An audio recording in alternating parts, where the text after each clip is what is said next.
కమలం వికసించాలి, కాషాయ జెండా ఎగరవేయాలి. పార్టీ ఆవిర్భావ దినోత్సవ వేడుకల్లో ఎంపీడీకే అరుణ మహబూబ్ నగర్లోని ఘనంగా భారతీయ జనతా పార్టీ ఆవిర్భావ దినోత్సవ వేడుకలు. మహబూబ్ నగర్ జిల్లా కార్యాలయంలో జిల్లా అధ్యక్షులు శ్రీనివాసరెడ్డితో కలిసి పార్టీ జెండా ఆవిష్కరించిన జాతీయ ఉపాధ్యక్షురాలు ఎంపీడీకే అరుణ, పార్టీ వ్యవస్థాపకులు చిత్రపటాలకు ఘన నివాళులు. జై బీజేపీ నినాదాలతో హోరెత్తిన పార్టీ కార్యాలయ పరిసర ప్రాంతాలు కార్యకర్తలతో మమేకం. చాలా మంది ముఖ్య నాయకులు కూడా పర్యటిస్తారు. వారు వారు ఆ గ్రామాల్లో మండలాల్లో కూడా కార్యక్రమాలు నిర్వహించి గ్రామ చెలో బస్తీ చెలో కార్యక్రమంలో పాల్గొంటారు. అదేవిధంగా వన్ నేషన్ వన్ ఎలక్షన్ గురించి ప్రజల్లోకి తీసుకెళ్తారు.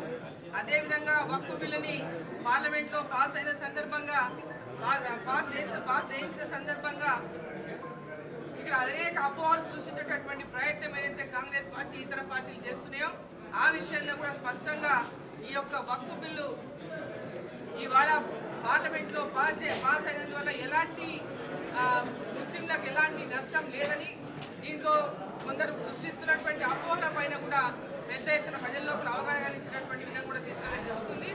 మరి అంబేద్కర్ గారి యొక్క స్ఫూర్తితో మరి వారి గురించి కూడా ప్రతి గ్రామంలో ప్రతి ఒక్క మండల కేంద్రాల్లో కూడా అందరికీ అవగాహన కల్పించే విధంగా అనేక విషయాలకు మన దృష్టి తీసుకెళ్ళినటువంటి విధంగా కూడా ఈ కార్యక్రమాలు కొనసాగుతాయి. మరి ఈరోజు ఆవిర్భావ దినోత్సవం నుంచి ప్రారంభమైనటువంటి ఈ కార్యక్రమాలు ఈ నెల 25 వరకు కూడా కొనసాగుతాయని చెప్పి ఈ సందర్భంగా